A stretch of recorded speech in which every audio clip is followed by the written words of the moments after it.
Over the years, Uganda has registered an increased number of private schools and institutions following government's decision to privatize the education sector in 1993. The findings of a rapid assessment report on privatization and commercialization of education conducted in Kampala Metropolitan area as commissioned by UNATU revealed that education at all levels from pre-primary to secondary level has to a large extent been privatized. If you look at the tuition fees, anybody can set their own fees. If you look at the orientation of the curriculum, it's basically examination driven. You don't care about the outcomes. People just want to make grades, and I think you can see them celebrating. The results from the survey conducted in Nansana, Entebbe and Mukono municipality revealed that private schools and education institutions far outnumbered the public early childhood education centers, primary and secondary schools and education institutions. So schools are viewed as an area that gives quick money. If you set up a school, there will be kids, they collect money.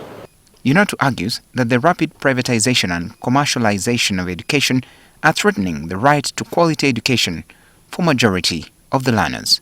If the status quo remains, it will simply mean that the children of the poor will not access education. Even when they access education, they will not complete.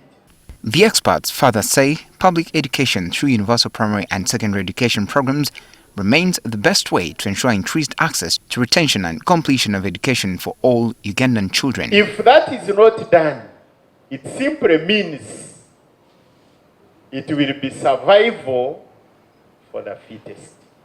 And yet we have said over and over, education is the only thing that can equalize all of us.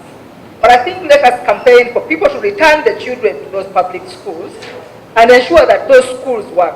The Director of Basic and Secondary Education in the Ministry of Education and Sports, Ismail Mulindwa, admits that there are a number of challenges in public schools.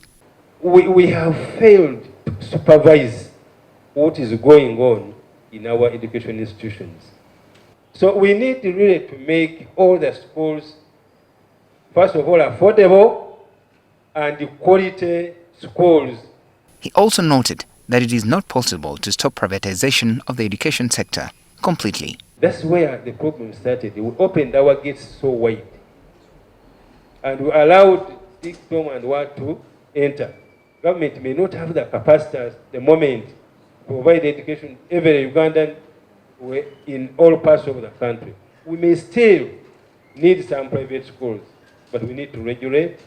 Educationists argue that unless government works to stop commercialization of education and also increase funding to public education, the country is unlikely to attain SDG 4, aimed at ensuring inclusive and equitable quality education and promoting lifelong learning opportunities for all. Benjamin Jumbe, NTV.